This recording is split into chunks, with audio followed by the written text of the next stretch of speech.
ভারতীয় ক্রিকেটে বড় সিদ্ধান্ত। আইপিএল থেকে বাদ পড়লেন বাংলাদেশের cutter master Mustafizur Rahman. Kolkata Knight Riders হঠাৎ করেই ছেড়ে দিল তাদের নতুন তারকাকে। কিন্তু প্রশ্ন হলো কেন? বিসিসিআই এর নির্দেশে ঠিক কী ঘটল মোস্তাফিজের সঙ্গে? সব জানতে ভিডিওটি শেষ পর্যন্ত দেখুন। ভারতীয় ক্রিকেট বোর্ড বিসিসিআই এর নির্দেশনার পর IPL franchise Kolkata Knight Riders তাদের স্কোয়াড থেকে ছেড়ে দিয়েছে বাংলাদেশি পেসার মোস্তাফিজুর রহমানকে। শনিবার ৩ জানুয়ারি দুপুরে কেকেআরের অফিসিয়াল সোশ্যাল মিডিয়া পেজে প্রকাশিত এক বিজ্ঞপ্তিতে এই তথ্য নিশ্চিত করা হয়। এর আগেই চোখে পড়ে এক অস্বাভাবিক ঘটনা। কলকাতার সব সোশ্যাল মিডিয়া প্ল্যাটফর্ম থেকে মোস্তাফিজ সংক্রান্ত ছবি, ভিডিও ও পোস্ট মুছে ফেলা হয়, যা নিয়ে শুরু হয় জল্পনা।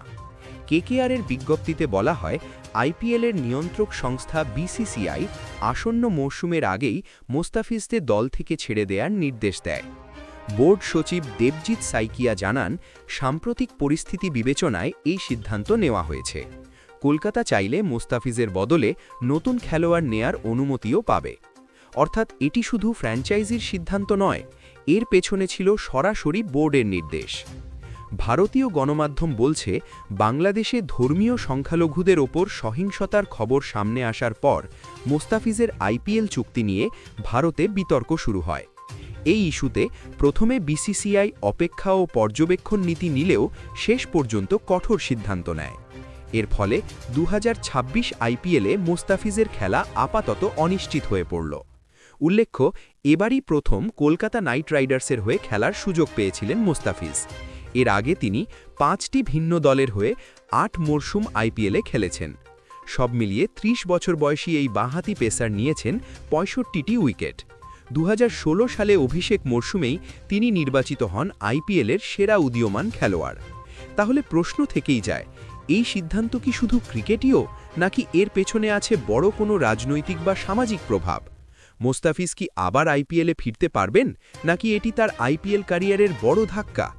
আপনার মতামত কমেন্টে লিখুন। ভিডিওটি ভালো লাগলে লাইক দিন, বন্ধুদের সঙ্গে শেয়ার করুন এবং নিয়মিত আপডেট পেতে চ্যানেলটি সাবস্ক্রাইব করতে ভুলবেন না। নাটোরের গুরুদাসপুরে এক ভয়াবহ সড়ক দুর্ঘটনায় মুহূর্তেই থেমে গেল 2 যুবকের প্রাণ। ইট বোঝাই পাওয়ার ট্রলির নিচে দুমড়ে মুচড়ে গেল একটি অটোরিকশা, আর তাতেই ঘটে গেল এই মর্মান্তিক ঘটনা। ঘটনাটি ঘটে শনিবার 3 জানুয়ারি সকালে। গুরুদাসপুর উপজেলার নাজিরপুর আঞ্চলিক সড়কের জোলারকান্দি এলাকায় হঠাৎ করেই নিয়ন্ত্রণ হারায় একটি ইটবাহী পাওয়ার ট্রলি। সড়কে চলাচলরত একটি অটোরিকশার উপর উঠে নেয় ট্রলিটি। বিকট শব্দে চারপাশ কেঁপে ওঠে। স্থানীয়রা জানায়, দুর্ঘটনার পরপরই দেখা যায় অটোরিকশাটি সম্পূর্ণ দুমড়ে গেছে। ঘটনাস্থলেই প্রাণ হারান আফসার আলী। তিনি গুরুদাসপুর উপজেলার বীরবাজার গ্রামের বাসিন্দা। অটোরিকশায় থাকা আরও কয়েকজন গুরুতর আহত হন। আহতদের দ্রুত উদ্ধার করে রাজশাহী মেডিকেল কলেজ হাসপাতালে নেওয়া হয়। তবে হাসপাতালে নেওয়ার পথেই আরেক যুবক হায়দার আলীর মৃত্যু হয়। একই গ্রামের বাসিন্দা ছিলেন তিনিও। এই দুর্ঘটনায় আহত হয়েছেন আরও 4 জন, যারা বর্তমানে চিকিৎসাধীন। হঠাৎ ঘটে যাওয়া এই দুর্ঘটনায় এলাকায় নেমে আসে শোকের ছায়া। এক মুহূর্তের অসতর্কতা কেড়ে নিল 2টি তাজা প্রাণ। স্বজনদের আহাজারিতে ভারী হয়ে ওঠে পুরো এলাকা। গুরুদাসপুর থানার ভারপ্রাপ্ত কর্মকর্তা শফিকুজ্জামান ঘটনার সত্যতা নিশ্চিত করে জানান, ইটবাহী পাওয়ার ট্রলিটি আটকের চেষ্টা চলছে এবং এই ঘটনায় আইনগত ব্যবস্থা গ্রহণ প্রক্রিয়াধীন রয়েছে। প্রশ্ন উঠছে, আঞ্চলিক সড়কে কেন চলছে ভারী ইট বোঝাই ট্রলি? নিয়ম মানা হচ্ছে তো, নাকি প্রতিদিনই আমরা এভাবেই মৃত্যুকে ডেকে আনছি? আপনার মতামত কমেন্টে জানান। ভিডিওটি গুরুত্বপূর্ণ মনে হলে লাইক দিন, শেয়ার করুন। এমন আরও আপডেট পেতে এখনই আমাদের চ্যানেলটি সাবস্ক্রাইব করুন। ঢাকা 15 আসনে নির্বাচনী উত্তাপ বাড়ছে।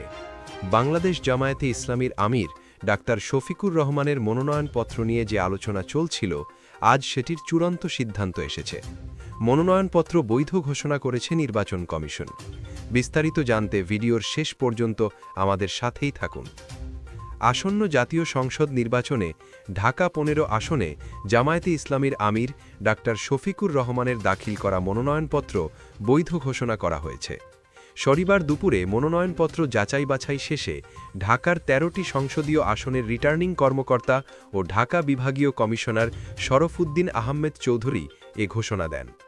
দলীয় সূত্রে জানা গেছে, নির্ধারিত সময়ের মধ্যেই শফিকুর রহমান জাতীয় সংসদ সদস্য পদপ্রার্থী হিসেবে মনোনয়নপত্র জমা দেন। যাচাই বাছাইয়ের সময় তার কাগজপত্রে কোনো ধরনের ত্রুটি বা আপত্তি না পাওয়ায় নির্বাচন কমিশন মনোনয়নপত্রটি বৈধ ঘোষণা করে। মনোনয়ন যাচাইয়ের সময় জামায়াত আমিরের পক্ষে তার প্রতিনিধিরা ঢাকা বিভাগীয় কমিশনারের কার্যালয়ে উপস্থিত ছিলেন। জামায়াতে ইসলামীর কেন্দ্রীয় প্রচার বিভাগ জানায়, ঢাকা মহানগরীর ১৫টি সংসদীয় আসনের মধ্যে এবার দলটি ১১টি আসনে প্রার্থী দিয়েছে। এই ১১টি আসনেই জামায়াতের মনোনীত প্রার্থীদের মনোনয়নপত্র বৈধ ঘোষণা করা হয়েছে। ঢাকা ১৫ আসনে এটি ডাক্তার শফিকুর রহমানের দ্বিতীয়বারের মতো সংসদ নির্বাচনে অংশগ্রহণ।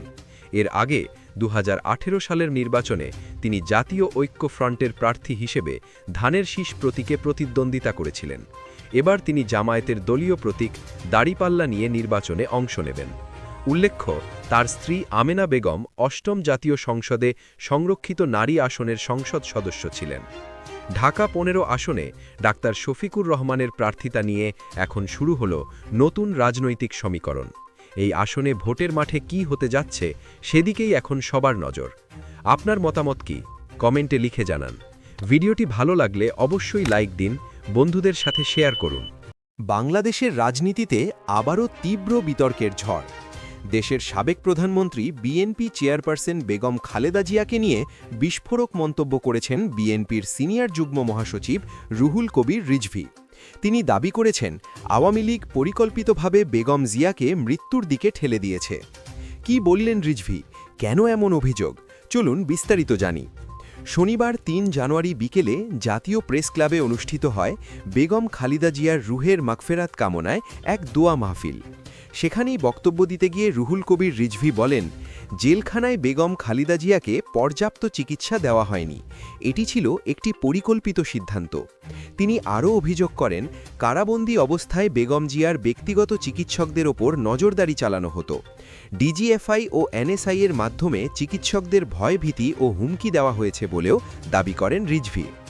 রুহুল কবির রিজভীর ভাষায়, বেগম খালেদা জিয়া শুধু একজন সাবেক প্রধানমন্ত্রীই নন, তিনি ছিলেন বিএনপির নেতৃত্বের মূল শক্তি। রিজভী বলেন, বেগম জিয়া নেতৃত্বে থাকার কারণেই আওয়ামী লীগ হাজার চেষ্টা করেও বিএনপিকে নিঃশেষ করতে পারেনি। তার মতে, একটি রাজনৈতিক দলকে দুর্বল করার জন্য রাষ্ট্রযন্ত্র ব্যবহার করা হয়েছিল এবং সেই ষড়যন্ত্রের সবচেয়ে বড় শিকার হয়েছেন বেগম খালেদা জিয়া। এই বক্তব্য প্রকাশের পর রাজনৈতিক অঙ্গনে নতুন করে আলোচনা শুরু হয়েছে। সমর্থকরা বলছেন, এটি ইতিহাসের নির্মম সত্য।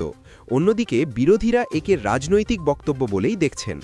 তবে কথা অস্বীকার করার উপায় নেই, বেগম খালেদা জিয়ার অসুস্থতা, কারাবন্দী জীবন এবং চিকিৎসা নিয়ে বিতর্ক বহুদিন ধরেই আলোচনার কেন্দ্রবিন্দু। আপনি কি মনে করেন, বেগম খালেদা জিয়ার চিকিৎসায় অবহেলা করা হয়েছিল, নাকি এটি পুরোপুরি রাজনৈতিক বক্তব্য? আপনার মতামত কমেন্টে জানান। ভিডিওটি ভালো লাগলে অবশ্যই লাইক দিন, বন্ধুদের সাথে শেয়ার করুন, আর এমন গুরুত্বপূর্ণ রাজনৈতিক খবর পেতে আমাদের চ্যানেলটি সাবস্ক্রাইব করুন। আজকের রাজনীতিতে সবচেয়ে আলোচিত প্রশ্নগুলোর একটি, বিএনপির ভারপ্রাপ্ত চেয়ারম্যান তারেক রহমানের কি দ্বৈত নাগরিকত্ব আছে? এই প্রশ্নের সরাসরি ও স্পষ্ট উত্তর দিয়েছে নির্বাচনী হলফনামা। চলুন পুরো বিষয়টি বিস্তারিতভাবে জেনে নিই। নির্বাচন কমিশনে জমা দেওয়া হলফনামা বিশ্লেষণ করে দেখা গেছে, তারেক রহমানের অন্য কোনো দেশের নাগরিকত্ব নেই। তিনি কখনোই কোনো বিদেশি নাগরিকত্ব গ্রহণ করেননি। অর্থাৎ দ্বৈত নাগরিকত্বের অভিযোগ সম্পূর্ণ ভিত্তিহীন। এবার আসি নির্বাচনের প্রসঙ্গে। ত্রয়োদশ জাতীয় সংসদ নির্বাচনে তারেক রহমান ঢাকা ১৭ ও বগুড়া ৬ এই দুই আসন থেকে প্রতিদ্বন্দ্বিতা করছেন। হলফনামা অনুযায়ী বয়স ৫৭ বছর, পেশা রাজনীতি, শিক্ষাগত যোগ্যতা উচ্চ মাধ্যমিক, স্থায়ী ঠিকানা ঢাকা উত্তর সিটি কর্পোরেশন এলাকা।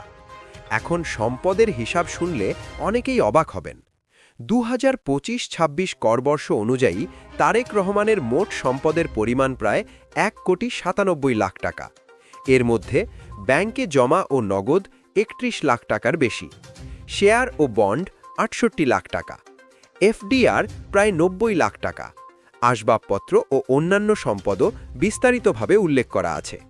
সবচেয়ে গুরুত্বপূর্ণ বিষয় হল তারেক রহমানের নামে 1 টাকাও ঋণ নেই। এবার আসি তার স্ত্রী বিশিষ্ট চিকিৎসক ডাক্তার জুবাইবা রহমানের সম্পদের কথা। তিনি বছরে আয় করেছেন প্রায় ৩৫ লাখ টাকা, কর দিয়েছেন প্রায় ৫,৫৬,০০০ টাকা। তার মোট সম্পদের পরিমাণ প্রায় ১,৫,০০,০০,০০ টাকা এবং তার নামেও কোনো ঋণ বা স্থাবর সম্পদ নেই। এবার আসি সবচেয়ে আলোচিত বিষয় মামলা প্রসঙ্গে। হলফনামা অনুযায়ী তারেক রহমানের নামে বর্তমানে কোনো ফৌজদারি মামলা নেই।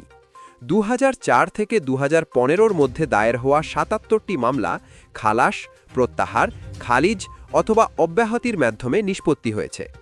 বিশেষ করে বর্তমান অন্তর্বর্তী সরকারের সময়েই সবচেয়ে বেশি মামলায় তিনি খালাস পেয়েছেন। সব তথ্য মিলিয়ে স্পষ্ট, তারেক রহমানের নাগরিকত্ব, সম্পদ ও মামলা সংক্রান্ত তথ্য সম্পূর্ণভাবে হলফনামায় স্পষ্টভাবে উল্লেখ রয়েছে। আপনার এই বিষয়টি নিয়ে মতামত কি? কমেন্টে অবশ্যই জানান।